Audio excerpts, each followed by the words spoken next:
How are you doing, Christopher? Good to see you again.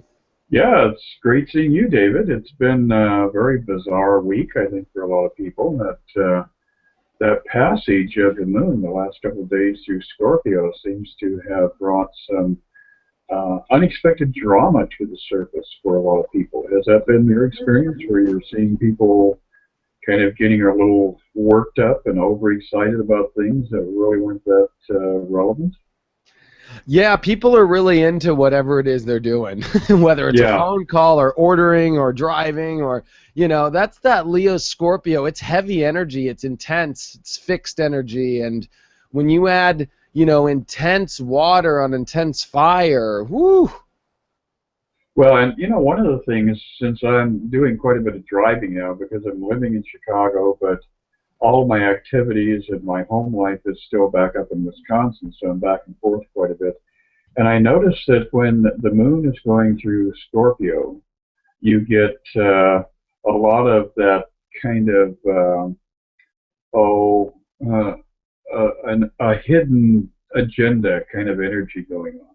And then when it flips into Sagittarius, you get more of an aggressive, I want to get ahead of the herd. I want to liberate myself. I want to move into, a whole different spectrum here. And so this last few days, I've been really noticing when I'm driving. And the Scorpio moon, people are a little bit more cautious. They're a little bit, more hesitant when they're doing things on the freeway, and then all of a sudden, boom, we hit into Sagittarius. They're driving like lunatics. They're, cutting off semi trucks. It's been kind of fun watching that.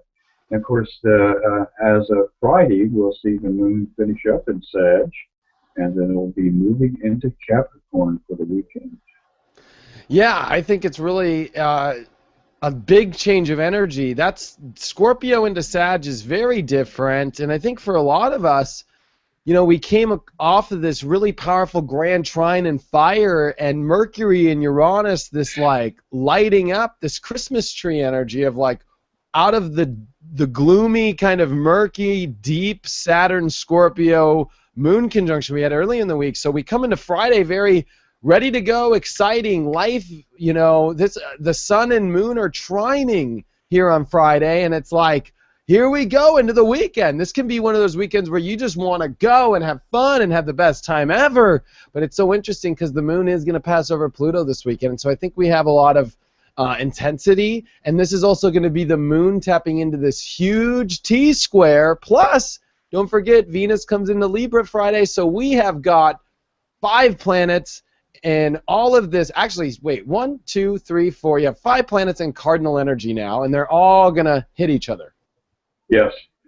And, as soon as Venus gets substantially, settled at that first couple of degrees in Libra, relationships are all going to come under observation. So this is going to be a weekend when you're going to have to put a little extra effort into making things work between you and your partner, and you're going to have to do a little reconciliation and some house cleaning.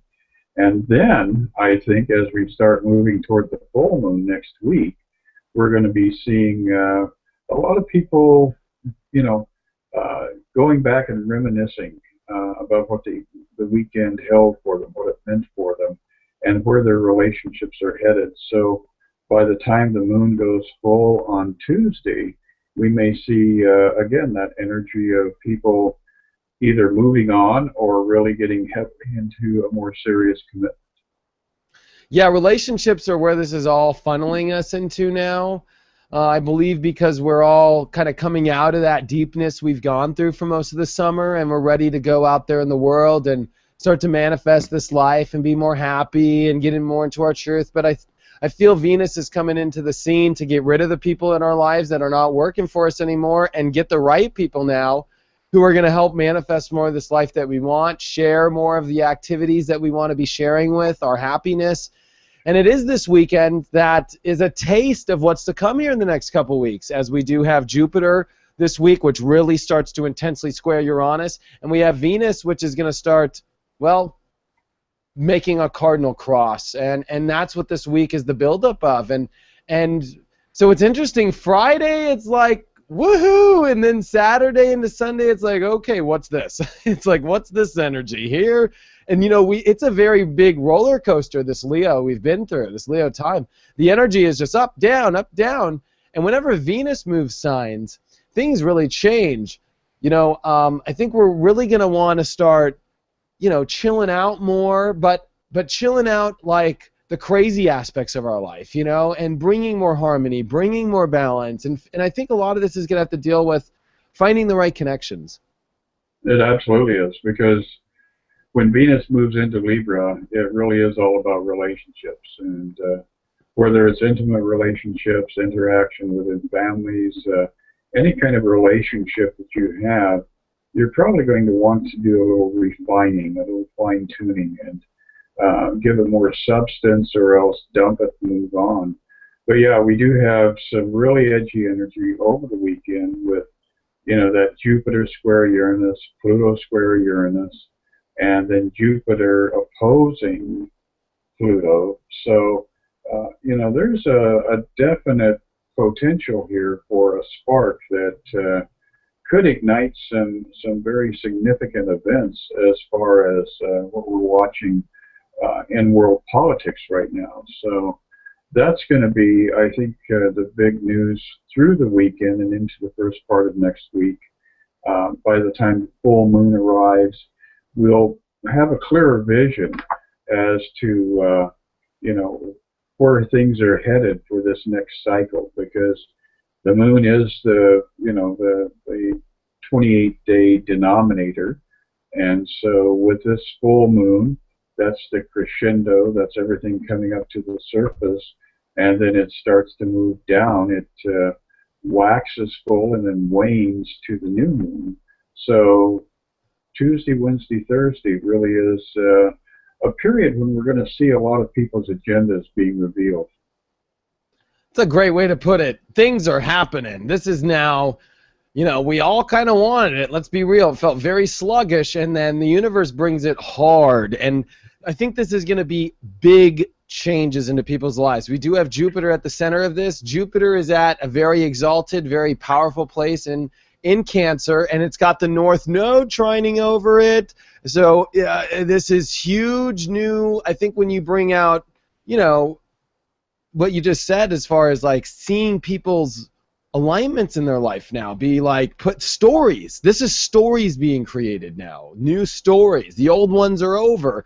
These stories are very unique and different. And it's almost like the energy of these stories coming in are what we wanted, but the outcome of them are coming out way different than we ever could have predicted. Like we're in the situations that we wanted to be in at this point, and this change, because this is Saturn still coming over, areas that it went retrograde. So we are reviewing so much of the energies that we were looking forward to or connecting to in November, December 2012, and here is this huge cardinal cross coming to really bulldoze the old world, but bulldoze the new world, bulldoze the new story. And it's exciting. I'm actually really excited when you brought up world politics. I think some way crazy, big, fun, exciting. Some of it might be freaky, but I'm not really concerned about that. I think this is exciting new stories coming in. Yeah, and I think that there's going to be some significant breakthroughs in medical technology. We're going to see things happening in the realm of our oil supply, our natural gas supply. So a lot of stuff is going to really get a spotlight over this next week. And it's going to be interesting to see whether or not we're left in a situation of having to do damage control. Because we have Saturn interacting with Pluto, and a trine really, in effect, it can open a door and create an easy flow of energy between two planets, whether it's for better or for worse. So, pardon me, it's not a trine to Pluto, it is a sextile to Pluto and a trine to Neptune. And what's going to happen with that is that if energy and intention is headed in a positive direction, it opens the door to flow that way. But if it's in a negative direction, then you get that same surge of energy, that same opening the baffles. So there is a flow, but it's not always a flow in the direction that you would consider to be desirable. So Saturn, Pluto, and Neptune are three planets that could create, either wonderful breakthroughs in a lot of different realms or some really scary stuff in some other areas. And when you have a full moon in Aquarius, who knows what in the hell is going to happen? I mean, Tuesday is the full moon. It is the second full moon in Aquarius. Rare configuration to have. Happening here at the end of Leo, a month that we have been having to find out how to be happy again. But this full moon in Aquarius is a very epiphany style, very electric, very different, very unpredictable energy. And when you have this big cardinal cross forming with it, this is a breakthrough in people's lives, a breakthrough of where dreams can come true, dreams can end, relationships come in, relationships end. This is definitely one of the, wow, that came out of left field, and who's this?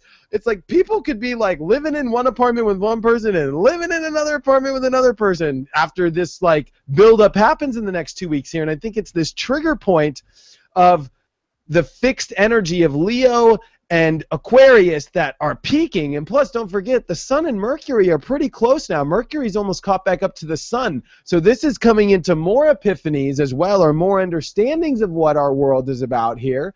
And they're about to conjunct here at the end of Leo as we're coming to the end of the week and moving to Virgo together.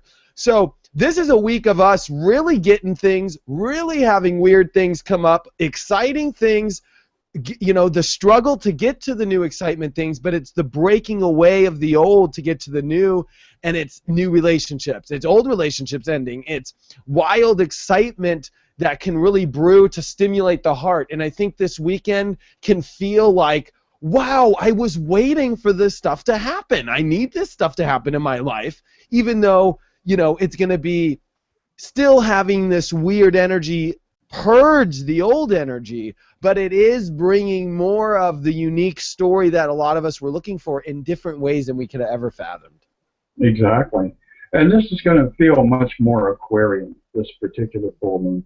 Because if you'll remember, the last full moon that was in Aquarius, in actual fact, was at 0 degrees Aquarius, which means that it also occupied 30 degrees of Capricorn, and it felt much heavier. It felt much more earthy.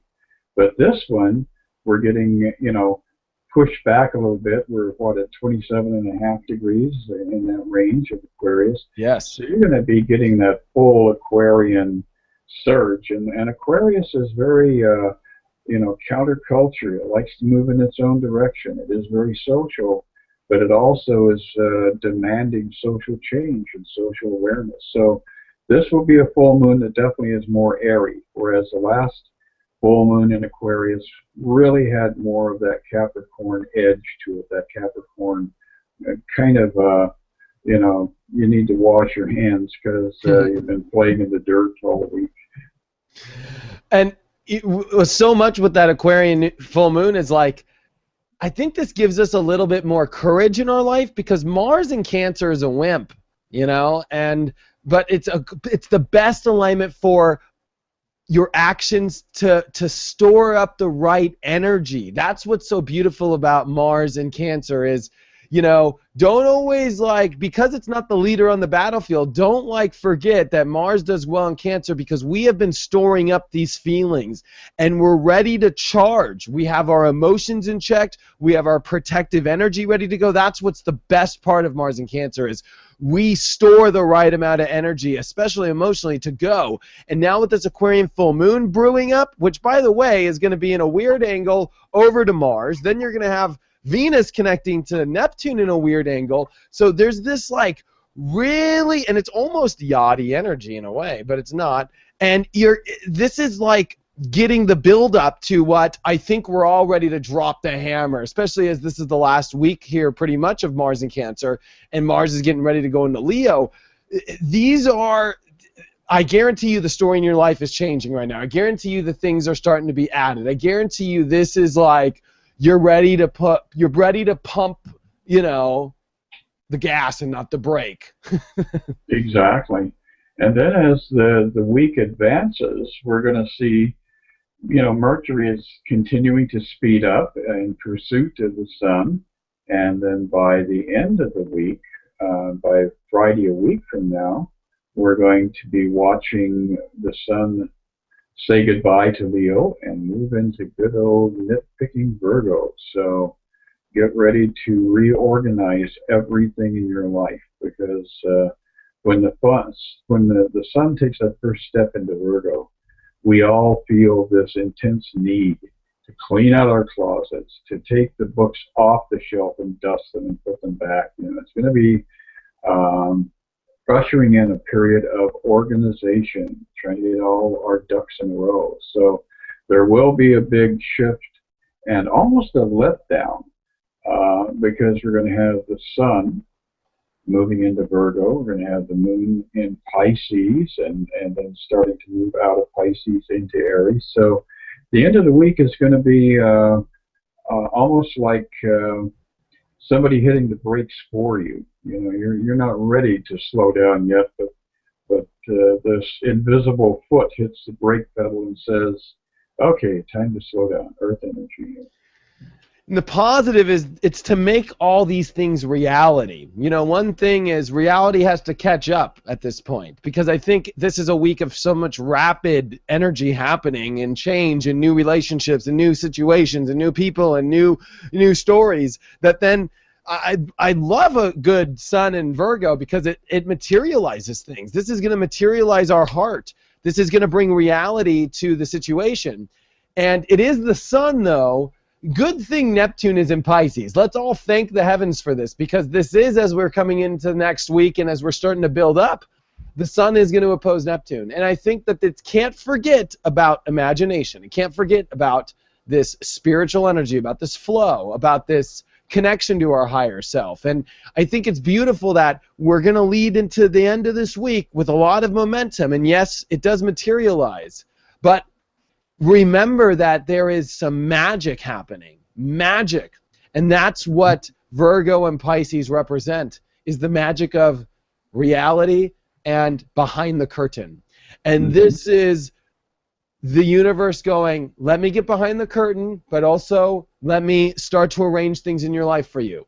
And don't let it disturb you. Let it empower you. Let it get you excited. This will also be, and of course we're going to have to wait for our next week's segment, but Venus gets ready to do the hard T-square as we're coming into the weekend. Yeah. So, oh my gosh, this is a great week. I mean, enjoy it, love it, live it, enjoy the new stories, pay attention to everything that's happening, that it's happening for a reason, and have fun. This is the last week of Leo. It doesn't come around for another year. And this will also be when Jupiter comes into Leo. So,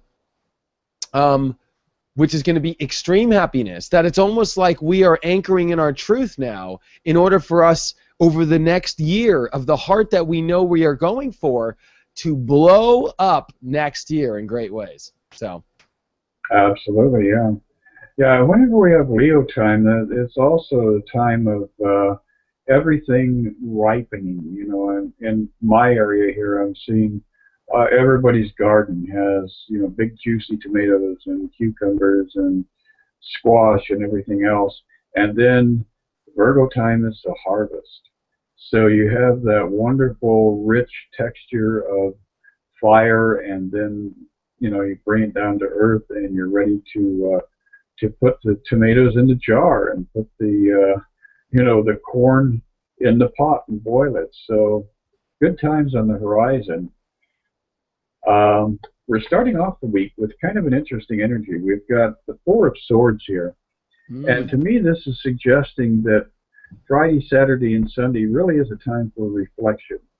So, look at the events going on around you. We've got a lot of heavy interaction going on whenever you've got Jupiter and Pluto interacting, when you've got the moon moving through and adding its veil of mystery to all this.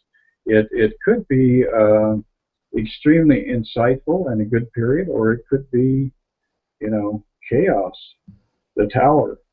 So this is going to be an interesting full moon. I think it's going to be just about as edgy as the full moon was in Scorpio for people.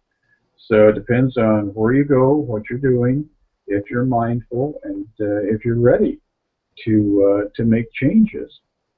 And that's a big theme as we move further into the week. You can see this guy, the Ten of Rods, is carrying a heavy load, and there really is no reason for that. He can lay down his burden at any moment and move forward, liberated from all of the things in life that he's picked up and decided that he's going to drag around with him. So it is a week of liberation, and the full moon could very well show up telling you, get rid of the burdens or else I'll remove them for you. So a very impactful week, and we finish off, look at that, with the Nine of Cups. So a week from today, this coming Friday, we'll see, again, another nice shift of energy, and we'll see a lot of fulfillment coming. So by the end of the week, you may achieve things that right now are on your wish list or your hope list, and suddenly the universe opens doors and allows you to grab the prize and run away with it. Having that Ten of Rods is a great way to segue into all this, because in Leo, there's so many things we could love. Really, there's so many things. There's so many things, believe me. I love it all. I even love this water, for God's sake. But it's like we need to be very specific on what it is we love and make sure we're not wandering around with all these things and carrying that heavy load, like you say. Or I always look at that card as like, not knowing which direction everything's going in. Kind of like, because there's so many things, you get caught up on multiple roads.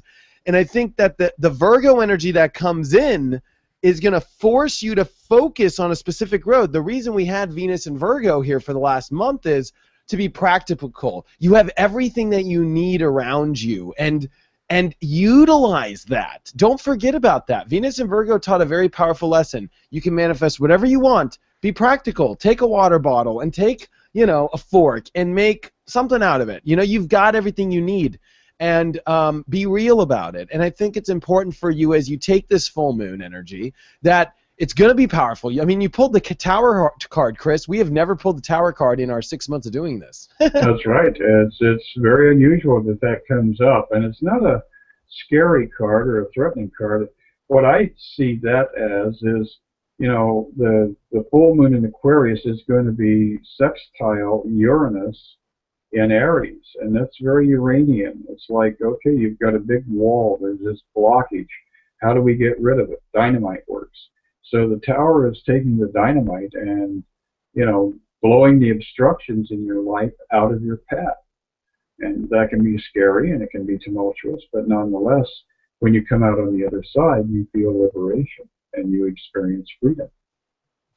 Yeah, and the Tower is also when you almost reach your peak potential somewhere, and it's got to fall. You've got to, because there's newer and better stories for us to reach higher with. So I think that this is us leaving behind those old stories that have reached their potential. That, that's just part of the thing. The king dies. I mean, and another legacy is born, and it's a new legacy. Hopefully the Leo king doesn't die. Just kidding.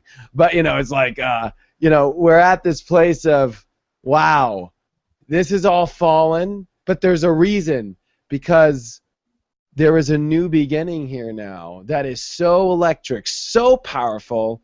And let's be honest, Chris, a T-square, or actually a cardinal cross like this, dealing with Jupiter and Pluto like you talked about, and even Uranus, there is heavy fate again coming in. When this energy comes in, fate again comes in. I call it the fate train. Woo woo. Yeah, it definitely has that element of demanding that you pay for your sins or that you get paid for your good deeds, one or the other.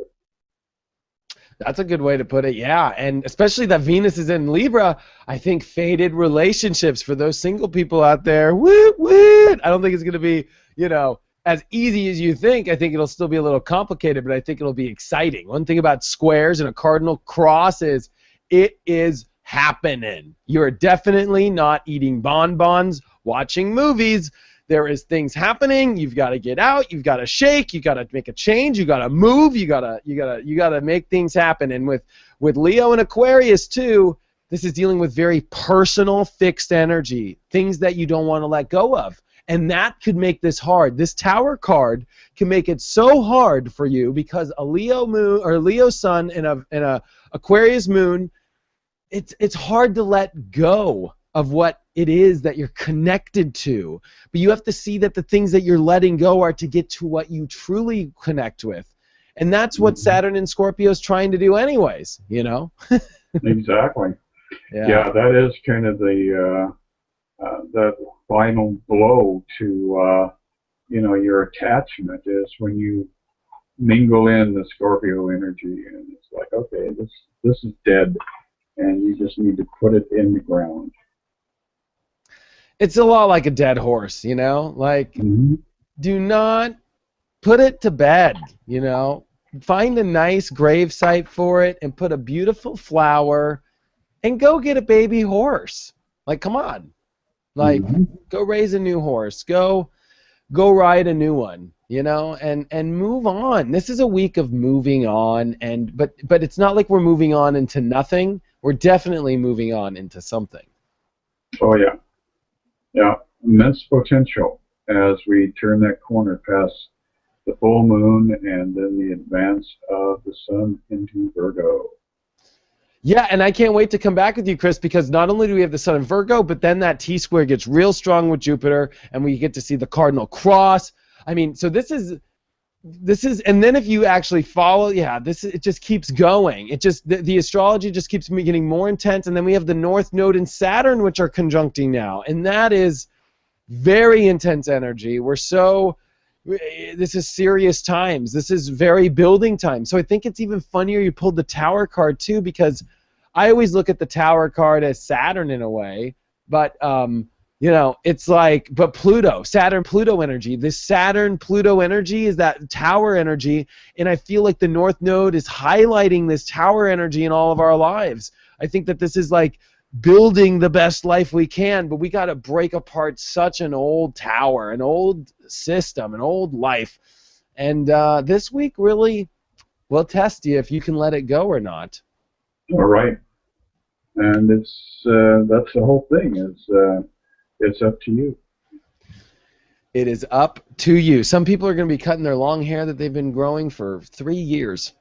You never know. It's going to be interesting, yes. It's that kind of energy that comes in. You're like, what did that guy just do? Oh, my God, yeah, that's what he just did. It's like, wow. So, well, great, Chris. I can't wait to see you next week, and thank you, everybody, for all your support. Absolutely, yeah. It's going to be a powerful week, and, if you're noticing some of these events, leave a little notation on the YouTube place there where you can put your observations, comments underneath the video, as we also do read them, and we enjoy getting the feedback. I'm excited. Guess where this full moon is happening for me? It's happening exactly on my rising sign, 26 Leo, and on my descendant, 26 Aquarius. Sweet. Yeah, pretty sweet, huh? It's going to be all about new faces showing up in your life. It is pretty exciting. So, All right, Chris. I'll see you in a week. I'll see you in a week. I'm looking forward to it. Yeah, you take care. Bye.